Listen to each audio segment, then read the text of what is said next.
Since the beginning of the Just Lawful project, we've strived to treat all of the content we cover with an untarnished, unbiased perspective. At times, this has tested both of us, as we've been confronted with some of the most morally and ethically challenging scenarios that have merely been the staple of the career of Sean Fuster. As much as we appreciate all of our audience coming along on this journey with us, we also recognise that everyone needs a chance to exhale, least of all Sean and myself. Which is why we thought now would be timely to provide us all with a palate cleanser to take the sour and sad taste of tragedy out of our mouths. No doubt, with the gallery of criminality that continues to litter Sean's work, this will be more of a short pause than anything else. And with that in mind, we present to you our oral sorbet, all about ninjas. That's right, ninjas, on this, the next episode of Just Lawful.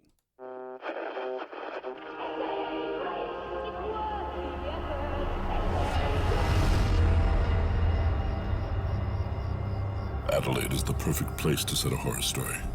You know why all those films and books are always set in sleepy conservative towns? Because sleepy conservative towns are where those things happen. Exorcism, omens, shining, poltergeists. Adelaide is Amityville, or Salem, and things here go bump in the night. Welcome again to Just Lawful, where things do indeed go bump in the night. My name is Daniel Panozzo, and I'm once again joined by my co-host, Sean Fuster. Hello, Daniel. Hello, listeners. Thanks for joining us once again. A huge thank you to everyone who's out there listening to us. If you haven't heard our previous episodes, then please, we strongly recommend and greatly appreciate you going over to iTunes and Spotify, subscribing and leaving us a 5-star rating. That's how you can help us get our work out to the masses in, the podosphere and catch up on our journey so far. Sean, after our first two cases, Jack Hanley and the Hillier triple murders, you and I both thought it would be a nice idea just to change it up for this week and just really get a chance to take a breath. That's why we've decided this episode is going to be a little bit different, and we're going to take a little bit of a somewhat lighter look into the world of just and lawful here in our own hometown of Adelaide. As much for anyone though, I think, Sean, you might have needed a break, as the coverage of our first two cases, they must have had some kind of an effect on you. I really didn't expect coming into this how much of a secondary toll it was going to take. I always wanted to tell both Jack's story and Corey and Amber's story completely from beginning to end, because neither of those had been told in that way before. I didn't expect to have to relive my emotions going through that again, and I didn't expect those emotions to have such a keen edge, probably even an even keener edge in some ways. When you use a knife the first time, it's very sharp. Mm-hmm. If you leave the knife out in the elements for a while, it gets rusty and jagged. Yeah. There was a bit of that jagged feel to some of these emotional reactions this time. And having Julie in the studio, having Steve Egberts in the studio was, again, very taxing and very traumatic is the word, traumatic to relive again. I'm so grateful for everybody listening and giving them that opportunity to tell their stories. I know both of them feel so much better for having been heard at long last. But as you said, Daniel, you've got to take a break. And even in my daily routine, if you look at the stories that I do file for the Advertiser across social media and the Adelaide Now website, you'll see that some of them are, I don't want to say lighter than others, because we're still dealing with issues of crime and justice here, but they may not have as much weight to them, as much of a heavy punch. And we're going to talk about one of those now. We are indeed, and it's funny, you mentioned all this. The feedback we've had was really interesting around both of our first two cases, because a lot of people who got in contact with me and have got in contact with the show, one of the things they wanted to know is, how is Sean? Is Sean okay? And I know that you didn't want to make this about Sean as such, this show. It just shows the level and the depth of care and compassion and empathy that is out there when people actually start to understand what you do on a daily basis and how involved you become. And you can't leave yourself exposed to something like this for so long without some of that starting to leave a residue. So it's really nice and heartening to know that our listening audience has taken, that level of actual care about Sean Fuster as well. So And I can't tell you how much I appreciate that. Agreed to do this show with you because I knew I'd have that care right there in front of me, Nobody else I'd rather do it with. But to have people reach out, not just on social media, but in the street as well, come up to me and say, hey, how you doing after that? Oh, I heard that. That must have been really traumatic. I'm so appreciative of all of you appreciating me, this project, and us. I can't thank you enough. So moving slightly, I'm going to say sideways. I really don't know where to go with this. You had this idea. You spoke to me and said, hey, once we do this, let's talk about ninjas. You've banged on about this idea of ninjas, and I've looked at you and went, okay, Sean, I trust your judgment. We're going to talk about ninjas. Where do you want to start with this? What do you want to do with ninjas? All right, so the reason we're going to talk about ninjas before anybody decides they need to change the channel or stop the download, this is an actual Adelaide court story. Believe it or not, this happened in our town and exposed a whole new world to me. And you can hear the excitement in my voice because I've got a confession to make to start all this, Daniel. I didn't always want to be a journalist. Okay. My original goal in life was to be a comic book writer. Not an artist, because I can't draw, but a writer, coming up with the stories, passing them off to an artist to draw. Right. As a kid, I came up with a superhero character who I based in Adelaide, a fictionalized Adelaide, where, he was involved in fighting, crime gangs and monsters. And one of the recurring enemies of this character was a ninja clan. Okay. Because, of course, it was the 80s and the 90s. Everybody was into ninjas. That was the thing at the time. Let's fast forward from 10-year-old Sean creating ninja stories in his notebook at home in Gawler through to Adelaide on the night of the 11th of December, 2016. Okay. I'm in my 14th year as a court reporter at that point. I was going to say, you've had some experience in the field. Tipping over toward my 15th year. Okay. The anniversary of my court career is February 2nd of each year. Right. So tipping over toward year 15, and I thought by this point I'd seen it all. Yeah. I had seen everything. So I'm online going through the daily court case lists. The courts every night will publish what's on the next day, which courtroom, who it is, what the charges are. Right. One of my jobs as a court reporter is to go through that list each and every night and say, I want to go to this case, I don't care about that case, I need to make a phone call about that case, I'll assign another journalist to that case, that sort of thing. And I'm going through the Adelaide Magistrates Court tax lists, of all things. Okay. Because you want to be diligent, you want to check everything. Okay. Not that I ever expected to find a story in the taxation lists. Okay, I'm trying to follow this so far, and okay, ninjas, childhood stuff, taxation listing of the court. Okay, and that's when I see it. In the 215 list on Friday, the 12th of December 2016, the defendant is Bujikan Ninjutsu Adelaide Dojos Proprietary Limited. And the charge is 5 counts of failing to furnish a taxation-approved form. So hang on, I just want to stop right now and just... Seriously, you're telling me, A, there's ninjas here in Adelaide. Yes. They're in trouble with the law. Yes. And it's to do with tax. Yes.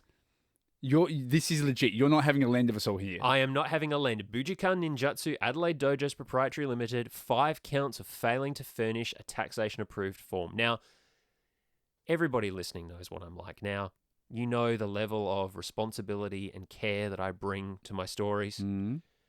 I'm going to be completely honest with you all. I started giggling because that was the funniest thing I could think of.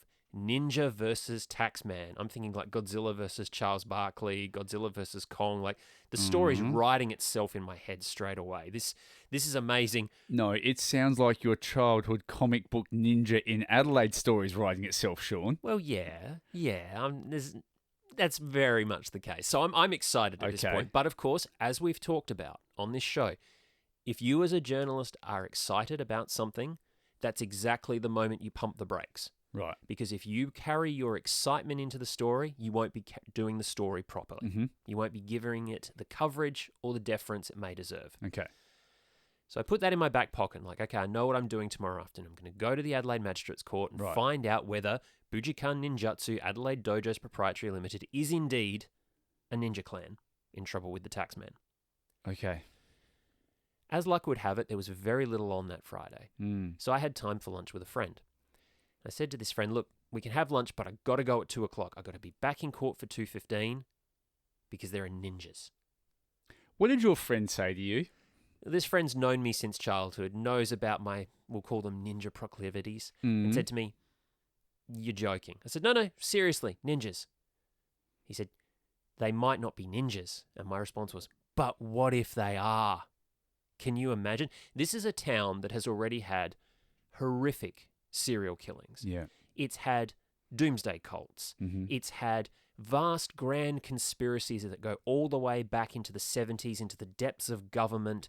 Adelaide, like we say at the top of this show, things here go bump in the night. That's Salman Rushdie's words that David Sobolev is saying. This is a state that's founded on someone who did the planning for it while they were in jail in England, for goodness sake. So For trying to kidnap a girl and marry her against her will. absolutely. So, okay, all right. So on that premise, Of course, it's entirely feasible that there's a ninja clan in Adelaide. okay.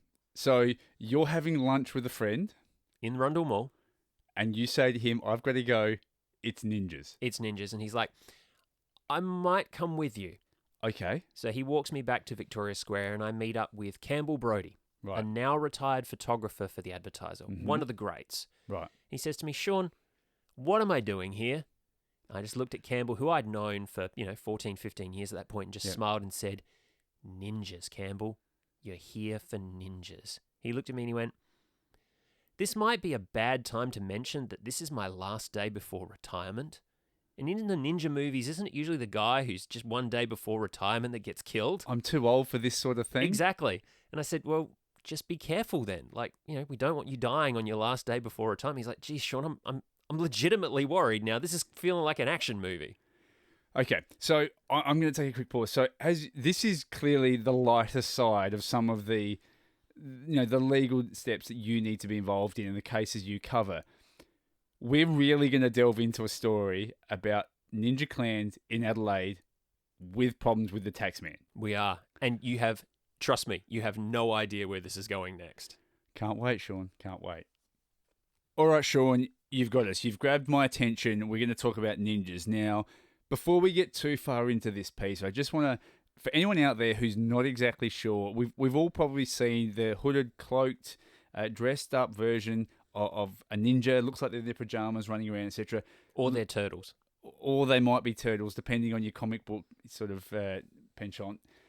So let's have a look at this. So ninjas. So they're technically, look, and let's face it, a lot is known, yet little is known about ninjas, and their history is quite clouded, just as you'd expect they'd want to have. Best we know, ninjas emerged as some sort of mercenaries from about the 15th century in feudal Japan.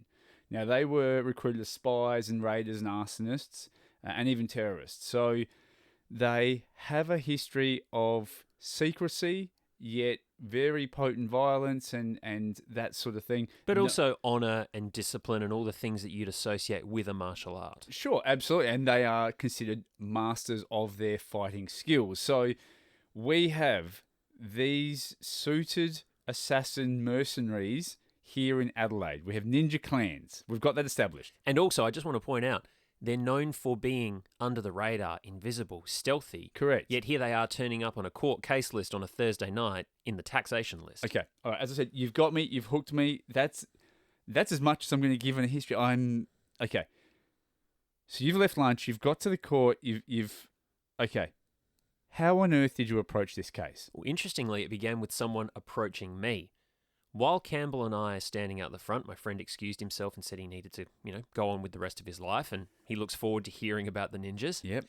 I'm approached by Paul Kelly, a lawyer that I've known for many, many years. Paul does a lot of animal cruelty cases. He does a lot of council cases. When someone gets prosecuted for having a shoddy cafe full of rancid food, Right. Paul's usually the one running that prosecution. Okay. It's quiet Friday afternoon. Paul looks at me and says, "What are you doing here?" I said, "Ninjas." He went, "What, my client?" I said, "Your client's the ninja?" He said, "No, my client's not the ninja, Sean. Don't be ridiculous." And, I'll admit my spirits sagged a bit. I said to him, "But, Paul, the company's called Bujikan Ninjutsu Adelaide Dojos Proprietary Limited." He's like, "Yeah, they're a trucking company." That sounds a lot more like a martial arts academy than it does a trucking company, I'll be honest. Well, that's what I said to him. He's like, no, like, taxi trucks and hire trucks and things like that. They're on Sturt Street, just on the western edge of the city. They just hire out trucks. I looked at him and said with all seriousness, "That's exactly what a ninja would tell you, Paul." And he paused and he went, "You know what? You're right." So he storms off inside, comes back out a second later and says to me, "I've spoken to my client and it's absolutely fine. He's not a ninja." And I looked him dead in the eye and I said, "Paul, that's exactly what a ninja would want you to say to me." "Bloody hell," he says, "you're right." So he storms back inside again. Comes back out a few minutes later with a, I'll call it a restrained look on his face, like he was trying to hold back a chuckle. And he looks at me and he says, "I can neither confirm nor deny that my client is a ninja." And I said, "So he is a ninja." Paul's like, "I'll see you inside." Okay. So far, you've surprised yourself with the concept of ninja. You surprised your friend at lunch with the concept of ninja. The photographer out the front of the courts with the concept of ninjas.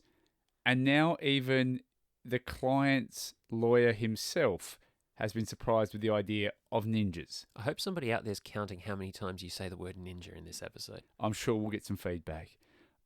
Okay, so you've potentially changed this lawyer's mind about his own client.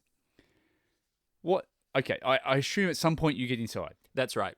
Go into court, sit down, and the hearing is before Magistrate Bob Harrop. Now, a fairly infamous name in Adelaide circles. Now, many years later, Bob Harrop would be convicted and jailed for corruption offences. Okay. At this point, he was known as the personable magistrate.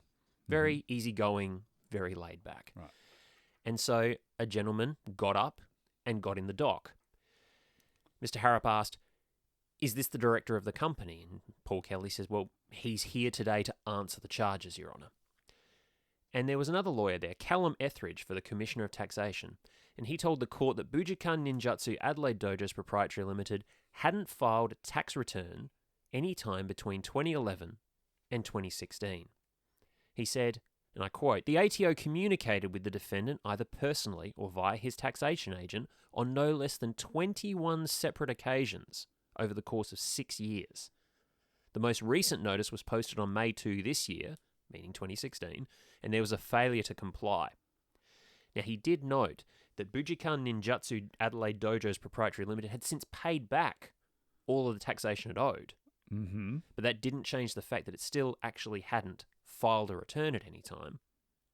Okay, so just let's outside of the humour we're finding in the concept of ninjas, let's talk about what was the actual charge and what are they actually saying here? So what they're saying is that everybody has to file a tax return every year. So the ATO can assess your income, your earnings, make sure you've paid the right amount of income tax, business tax, GST. And companies everything. are no different, obviously. Companies are no different. So from 2011 through 2016, this company, be they trucking company or Ninja Clan, had not filed their tax returns. Right. Having been contacted by the ATO, they'd handed over a wad of cash. Okay. Here's our owed money. The ATO said, "Well, that's fine, but you still actually have to give us the paperwork because all you're doing is handing us an amount of money and saying that's what we owe. It's not for you to decide how much you owe. Right. It's for us to decide how much you owe, and we do that through these tax returns. Will you please give them to us?" Okay, so it's actually the filing of the paperwork and going through the procedure of that That's is right. what this is charged. They're not necessarily saying that you still owe money. They're saying you just haven't followed the procedure of filing a tax return for the last 5 years. Because how's the ATO to know without Sure. those filings whether the amount of money they've handed over is the correct amount of money? Okay. And, all right. so Mr. Etheridge said, look, no money was actually owed to the ATO, but that's of no consequence because for a single offence of failing to file a tax return, the maximum penalty is $85,000 as a fine. Sorry, and that's for one incident. For one instance. So they could potentially be up for 5 versions of this, 5 times. A heck of a chunk of change. Yeah, right. So Heck of a chunk yeah, of right. change. So Paul Kelly hands across character references and written submissions about the offending. Doesn't say anything out loud in court. It's all written submissions. That seems odd. It is very odd. This is the magistrate's court. It's a court of what they call summary jurisdiction. The idea of the magistrate's court is you get charged, you turn up, you deal with it on the day, you get your penalty, you walk away. Okay. Or, you go inside for a short term if it's a criminal offence. Okay. It's also supposed to be done and dusted in a day. Right. So written submissions is odd. And of course, you know what I'm thinking at that point. No, Sean, I don't know what you're thinking at that Oh, point. the art of invisibility. Nobody needs to know the business of the ninjas. So you're firmly leaning back into the world of the ninja here. I'm firmly leaning. I'm jumping backwards into a tree of ninjas at this point. Okay. Please continue. Mr. Harrop decides to read the submissions and simply notes that it's very clear based on them the offending is out of character for the company. He said, I do acknowledge there's an element of the defendant sticking its head in the sand and refusing to follow up on its responsibilities. Mm-hmm. So he decides that the best outcome for all of this is a fine of $7,500. Okay. So the company gets off pretty lightly. So the company's now going to be fined $7,500 Total for all 5 counts. for all 5 counts combined for not filing that paperwork. That's right. The returns. Yeah. And you can imagine, it's the sort of thing where had the money actually been owed, had they been sitting on a big chunk of change Sure. and refusing to hand it over, Yep. then the fine would have been a lot larger. But this amounts to a regulatory offence. You were supposed to hand up papers, you didn't, Yep. you were asked for them, you were obstinate, you stuck your head in the sand. Yep. Okay, fine. Nobody's out of pocket, except you now. You're going to be out of pocket for a fine. So conceivably, they'd still then need to also provide said paperwork. That's right. Okay. That's right. So the paperwork would still have to be handed across. Sure. Interestingly, through all of this, not only did we not in court hear the written submissions, we weren't told the name of the person standing in the dock representing the company. Okay, that again seems a little bit weird. Because, of course, it's the company that's charged, not the individual. Okay. So this person was there as a representative of the company. Mm-hmm. And when Mr. Harrop asked Mr. Kelly, is this the director of the company? Right. He answered, it's a representative. Okay. This guy was 5.5 feet tall, sandy blonde hair, little portly, if I can, be a bit rude there. Certainly not what I was mentally picturing an Adelaide Ninja to look like. Sure. So I'll admit there was a little bit of consternation there. It's like, okay, maybe it is a trucking company. Maybe the story I'm going to write out of this is a trucking company that's named itself after the masters of the art of invisibility has been caught by the taxman. Okay. Sure. Sure. like calling yourself Kung Fu hot dogs Sure. or Absolutely. Krav Maga pizza, some sort of weird choice of Yeah. name, two things that don't go together. Absolutely, yeah. That's what I'm sort of Okay. thinking. So I go back out. Campbell Brodie, the photographer, says to me, so are they ninjas? I'm like, not really sure at this point. We'll get a photo anyway, because I think it's a story no matter what. He's like, okay. And Paul Kelly comes back out.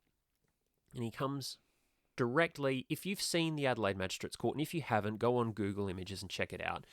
Bunch of pillars, sandstone columns, steps. He comes down and stands right in front of us, blocking the door. Now again, I'd been at this job for 14 years by this point. I'm well aware what's about to happen. No lawyer comes and stands directly in front of the photographer and the journalist if they're not prepared to block something for their client. Sure. And I want to make it clear, I'm not criticising Paul Kelly for this. This is part of the gig. Absolutely, yeah. Sure enough, a couple of seconds later, the little blonde-haired guy runs out. And I don't know... So runs out. He runs out. I don't know how I'm going to do describing this for an audio medium, but I'm going to give it a go. He had his right hand over the lower part of his face, Right. covering his nose and mouth, around the area where a ninja mask would go. Right. He leaned forward at a 45-degree angle and did this little shuffle run, this little with his left arm diagonally out behind him.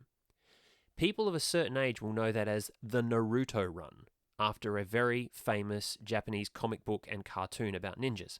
Yes. He Naruto ran out of the courthouse. So if anyone's ever gone back and watched, as you said, in the 80s and 90s when ninja culture was huge, any of those ninja movies, and you see them run all in the same manner, you're saying this is what he did leaving court? No word of a lie. That is how he ran out of court. He Naruto ran his way out of the court. Look, Sean, as far as I know, that's how all directors of trucking companies run. That's a point. You're jumping to conclusions here. I'm not jumping to any conclusions. I'm saying that the guy who stood up and accepted the penalty on behalf of a ninja-themed business, Right. whether it be a ninja business or a ninja-themed trucking business, it's ninja-themed, did a ninja-theme run out of the courts. Well, I think it's probably lucky that McDonald's don't theme their restaurants similar. But so we're thinking at this stage it's ninjas.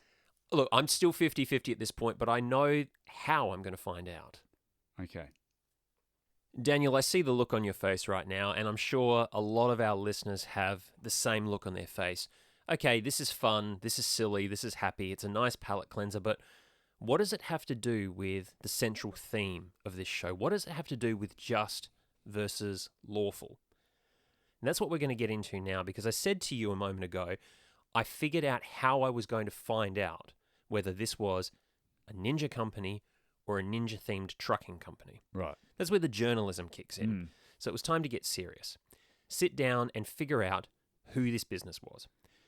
Corporate searches, checking past stories in the newspaper, Google searches, business records, ATO, company listings, all those sorts of things. Okay. So I spent the next couple of hours trying to pull together a dossier of Bujikan Ninjutsu Adelaide Dojos Proprietary Limited. Mm-hmm. What I learned was the advertiser had done stories on them before. Okay. And those stories actually involved self-defense classes being taught out of a business on Sturt Street, Right. Well, that makes more sense. next door to a taxi truck company. They shared a premises Ah. and they shared an ABN. Okay. Paul Kelly was telling me the truth. It was a trucking company, but my suspicions seemed to be correct because there was at least a self-defense element to this. Yes. There were photographs of people dressed in black gis, which is, a martial arts uniform, Yep. performing all sorts of interesting tricks and stunts with bow staves and katana blades and sai and So nunchucks. some traditional type Japanese ninja style weaponry. That's right. For the uneducated, it's their ninja-style weaponry. And I started thinking, okay, so there's a possibility here. I thought, best thing to do is to just cut the garbage and ring them. Sure. Flat out. Were you in court today? Are you a ninja clan? Are you a ninja clan? What is your business? Yeah. I need to know for the story because I want this to be accurate, of course. Absolutely. So I call, and a lady named Stephanie answers. And I say, hello, my name is Sean Fuster. I'm the court reporter with the advertiser. Hang up. Oh. Usually a pretty good sign. Yeah, usually sign you onto something, or someone doesn't want to tell you something, or has nothing to say to you. So I ring again. Mm-hmm. Goes straight through to voicemail. Right. And the voicemail tells me that I've called Bujikan Ninjutsu Adelaide Dojo. Please leave a message. Left a message. No spoiler, I never heard back. Okay. So my corporate search told me that a man by the name of Paul Russell Britcher, who was then 32 years old, was listed as the director of this company.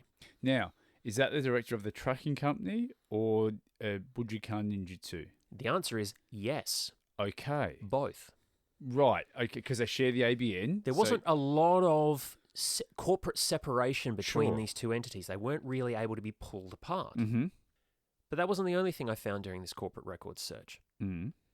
I actually found 2 other ninja businesses in Adelaide. So now we've got a total of 3 ninja businesses. And it gets hairier because one was called Adelaide Bujikan Ninjutsu Okay. and one was called South Australian Bujikan Ninjutsu. Okay. Everybody's using similar sorts of names, So it's a similar style of martial arts they're performing. or at least similar style of business. Let me give you those 3 names in order. Bujikan Ninjutsu Adelaide Dojos Proprietary Limited, Right. Adelaide Bujikan Ninjutsu, Yes. South Australian Bujikan Ninjutsu. Making matters worse, Bujikan Ninjutsu Adelaide was on Sturt Street. Mm-hmm. South Australian Bujikan Ninjutsu was just a few blocks over on Gilbert Street. Very close to each other. Sure. Now, for the journalist, is this the same business rebranded? Mm-hmm. Do they have 2 locations? Have they moved location? And what's going on with this third business, Adelaide Bujikan Ninjutsu, operating out of Theberton? So to give some reference, that is a little bit further away. That's not like it's Yeah, the five, same- 10 minutes drive. Let me tell you a little sidebar story here. As a journalist, Mm-hmm. especially a court reporter, we will always say the name of a person, the age of a person, and the suburb of a person in our stories. Yes. The reason we do that is, let's say there are 2 Daniel Panozzos in the world. Yes. One of them is 86 years old as you are, Yeah. and the other's 43. Right. If we say one's done something, and we just say Daniel Panozzo, Yes. but we don't give those other identifiers, the other one can rightly sue for us incorrectly identifying them as an offender, a tax cheat, whatever. And that has happened. We have seen that happen here in Absolutely. Adelaide before as well. So Well and truly. There's a horror story that I will tell another time Correct. that involves a lawyer and a migration agent and a whole lot of bad noise. yeah, My concern at this moment, back on the 12th of December 2016, is saying that a business has not done the right thing by its taxes is going to affect its ability to do business. If I don't get the right ninja group, I'm potentially defaming and destroying the businesses of the wrong ninja group. Okay. So I'm going to need to actually hit the streets, so to speak, telephonically, and find out which ninja is which. And this kind of ties back to what you said before. We talk about how does this tie into the idea of the just versus lawful. Yes, there was a lawful, verdict given in court. However, for this to be just, you now need to ensure you're actually talking about the correct person and not then possibly defaming someone else. Otherwise, I'm perpetuating an injustice. Correct. Because Bujinkan Ninjutsu Adelaide Dojos has created this situation by virtue of not naming their director in court, Yes. handing up written submissions, not naming themselves outside court, not answering the phone. Yeah. That's no lack of responsibility for me, though. As a journalist, I don't get to say, well, they didn't answer my phone call. Sucks to be them. No. The opposite. Right. I have to do due diligence because I'm the publishing arm. I'm responsible for what I print. Right. So I start making some phone calls. First phone call I make is to Adelaide Bujinkan Ninjutsu. And I get a very happy, cheery voicemail message from a guy that I'm going to refer to as Bob. Okay. Hi, you've called Bob. Please leave a message. Hi, Bob. My name is Sean Fuster. I'm the court reporter with The Advertiser. I'm calling about Bujinkan Ninjutsu Adelaide being in court for tax evasion. Can you please call me back on this number? Then I call South Australian Bujinkan Ninjutsu. This is the Gilbert Street business. The one that's only a few blocks over. Few blocks over. And that's when things got weird. Okay.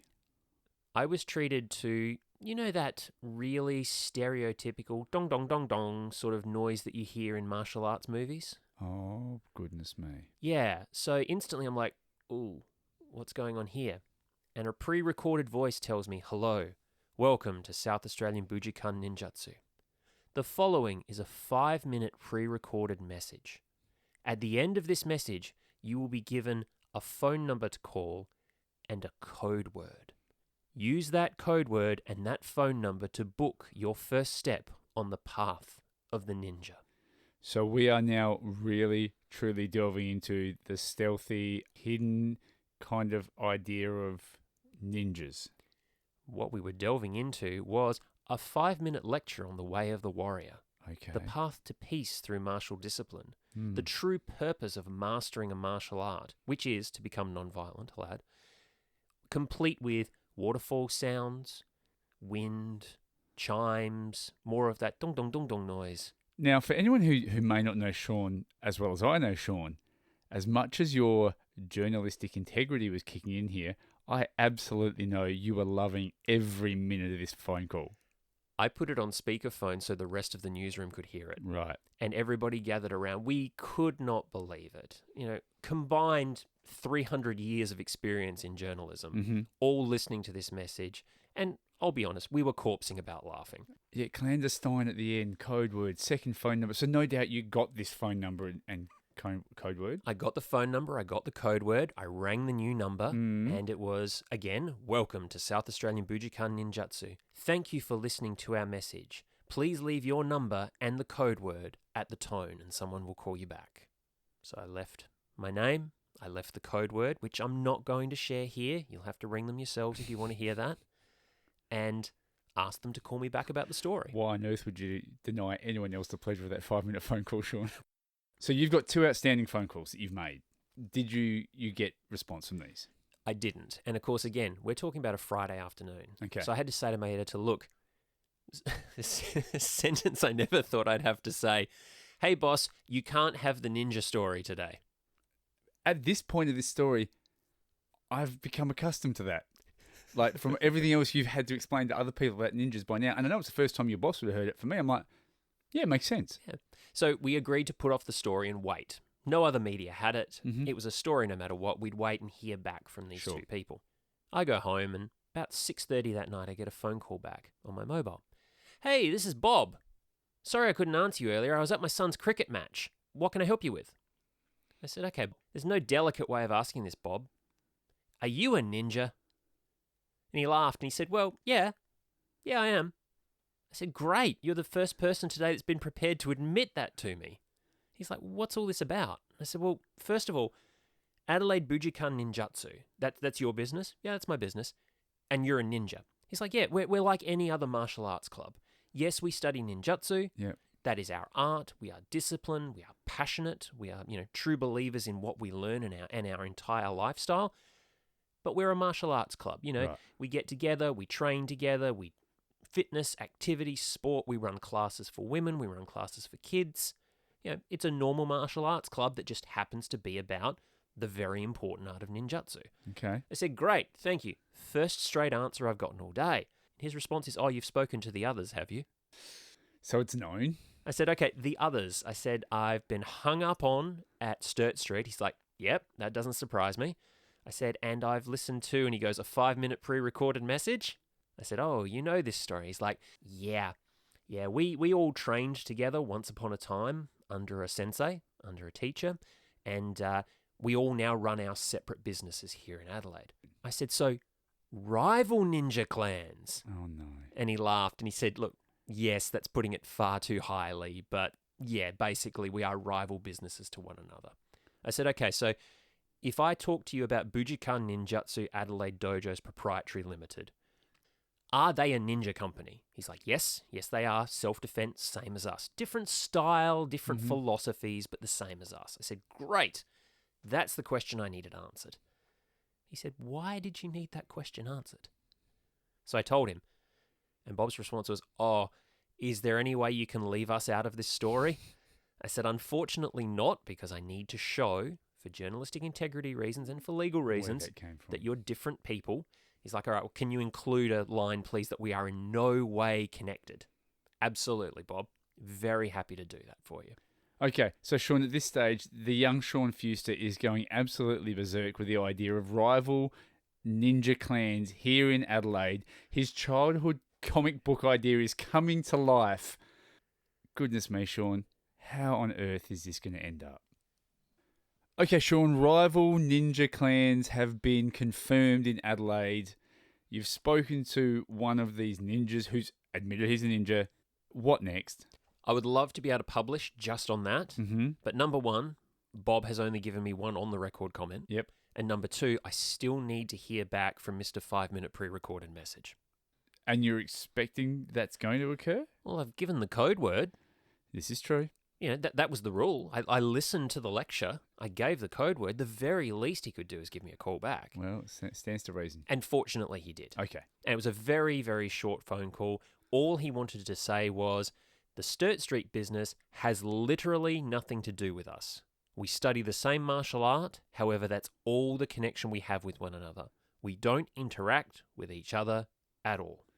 So far, all three, two that you've spoken to have absolutely said that the three martial arts schools do not speak to each other. That's right. But between those conversations and the data that I've dug up on my own research diving, I'm now confident that Paul Britch's business, Bujikan Ninjutsu Adelaide Dojo's Proprietary Limited, fined $7,500 for failing to file its tax returns, is a ninja dojo. As well as a trucking company. So now I can write my story. And the bosses at work are delighted. We used to put out in the day, we might still do this, in the days of newsagents, we would put out a poster that advertised what was in the paper that day. Okay. And someone in the pictorial department found a picture of a guy fly kicking a briefcase. And they used that as the poster with the headline, Ninja versus Taxman. If we can find a copy of that, we will absolutely post that to our social media for everyone out there to see that. Absolutely. It was amazing. And our cartoonist, Joss Valdman, did a hilarious little cartoon about a ninja slinking out of a business school with a report card with an F on it. Goodness me. So there was a lot of mirth in the news. A lot of fun to be had. And also, our online editor, Michael Owen Brown, said, hey, ring the 5-minute number again. We're going to record that, turn it into a video on the Tizers website. And we'll cut over the top of it some footage from YouTube of different ninja videos. Oh, great. So we put all this together and we publish it first thing on a Monday morning. Ready to go. I'm sitting at work enjoying the fruits of my labour. Everyone's having a bit of a chuckle. It's the talk of talkback radio. Everyone's having a bit of a laugh. You know, like you say, that little Sean that still lives inside me is quite happy that, you know, oh, there really were ninjas everywhere. Yep. You know, this is really cool. That's when I get a call from one of our office staff who says, Sean, I've got a man by the name of Ed Lomax on the phone to speak to you. Okay. Now, I instantly get really excited. As a kid in the 90s, I grew up reading a magazine called Blitz magazine, which was all about martial arts in Australia. Yep, absolutely. Ed Lomax is literally an Australian ninja.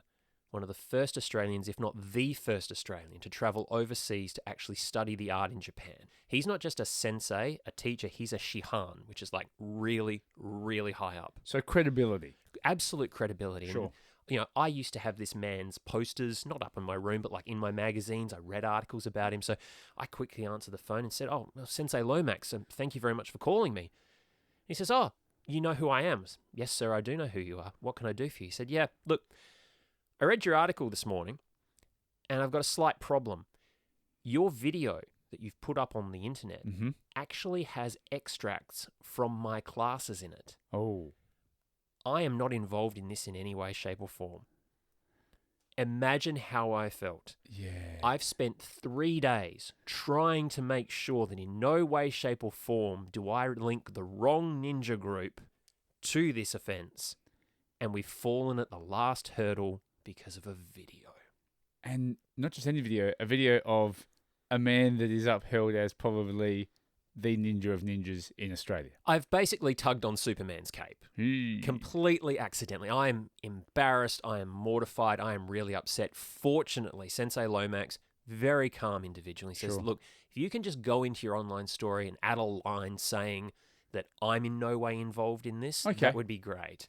He said, what we wrote was, a fourth Adelaide dojo headed by respected Australian martial artist Ed Lomax, whose training techniques are featured in the video above, is also not connected to the Sturt Street business. Oh. But now we've got 4 rival ninja clans. Now we've got 4! All right, we've published a story. We've had Ed Lomax contact you to say, hey, don't take it down, just put a line. You've now got 4. What else is there about ninjas? Fortunately, there was no more fallout. But again, let's go back to just versus lawful when we talk about this.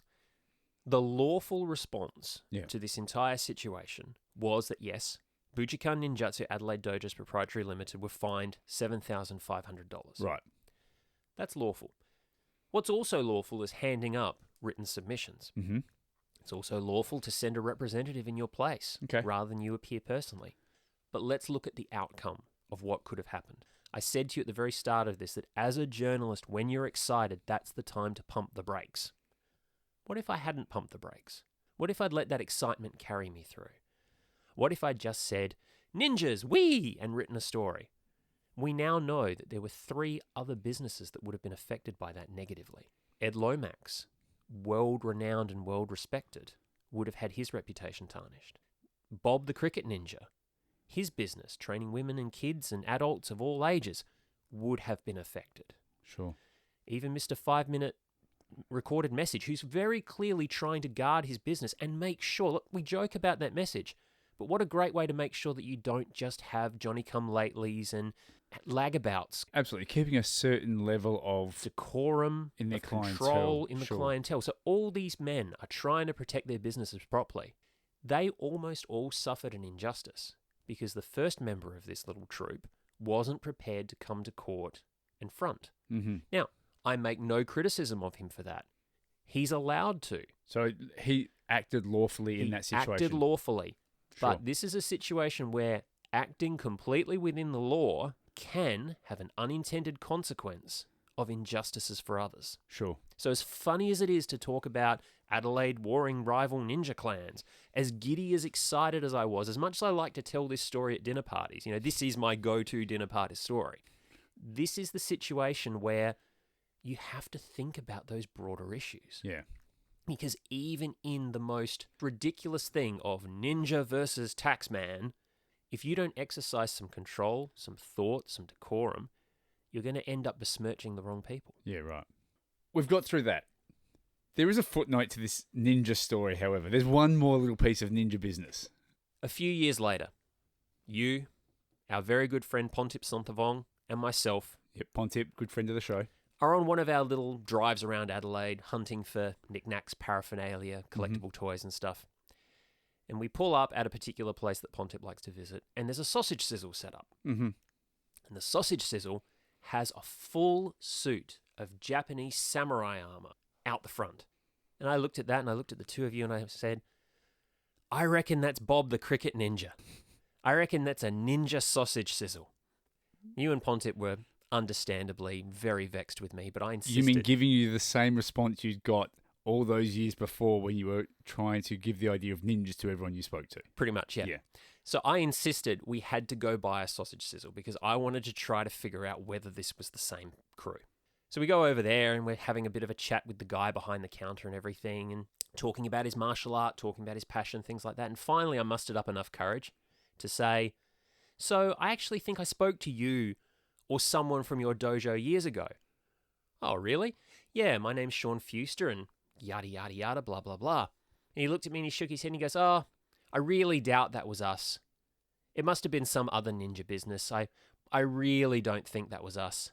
And I looked at you and I looked at Pontip and said, that's exactly what a ninja would want you to think. So all those years later, we go back to the start and ninjas are still being ninjas. Unbelievable. Sean, one more footnote to this I've got for you. I'm not sure if you're aware, and this might have helped out. There is a company here in Adelaide, and they've been going for about 20 years, mind you, and they are called Accounting Ninjas Adelaide. No, you're joking. I wish I was, but this is Adelaide after all, Sean. It all ties together.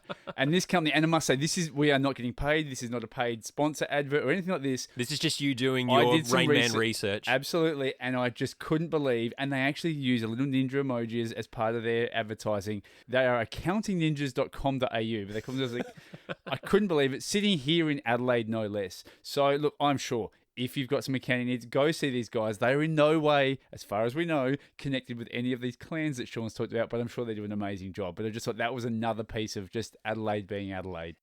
Okay, Sean has had his childhood fantasy of ninja clans warring in Adelaide come to fruition as best as he possibly could. We really appreciate you going on this ride with us.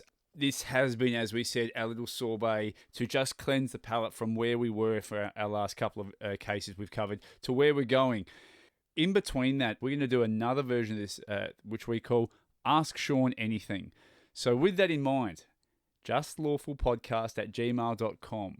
We want you to start having a think now and send through your questions for Sean, whatever it is, for you to get inside the head of Sean Fuster the way that you want to do. Is it the hardest case, the weirdest case, the most rewarding experience, or maybe it's even just Sean's favourite breakfast condiment? Send those through. We'll get through as many of those as we can in one episode. And look, we will be vetting the questions. I'd love to just throw the phones open and take whatever comes through, but this is a show about the law. We do have to be careful. There are some things we can and can't talk about. So if your question is not selected, if your question is not answered, please don't take offence. It may very well mean it's something that legally we're not allowed to talk about. Before we get there, though, right at the top of the show, Sean, you said that Adelaide's a very interesting place, and we cover things from homicides to horrific sort of assaults, etc. We even have doomsday cults, and this sleepy town of Adelaide has had its own doomsday cult. We will be covering this, and it's as weird and as obtuse as that might sound as Adelaide Ninjas, it's far less amusing, and it covers some horrible circumstances. That's right. Literally, lives destroyed, families and finances ruined, parents and children separated, international manhunts, fugitives, $1 million lawsuits, threats that God is going to smite the Supreme Court of South Australia. This is one of the most bizarre cases I have ever covered. It spanned almost a decade of my career, and it led to one of the most unique team-ups I've ever had in my time as a journalist as well. It's an absolutely fascinating case that, like Julie Kelbin's story, like Steve Egbert's story, has never been told from beginning to end. And I'm really looking forward to sharing that all with you from our next episode.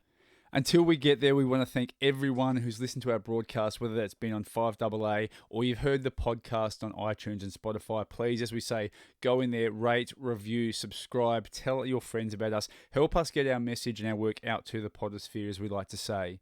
If you'd like to get in contact with us, please do that at Just Lawful Podcast on Facebook and Instagram, at Just Lawful Pod on Twitter. Of course, you can follow Sean and all of Adelaide's true crime work at Sean Fuster on Facebook and Twitter. And as we always like to say, although this has been a fun one, please enjoy our work, don't become our work, and we'll speak to you on the next episode of Just Lawful.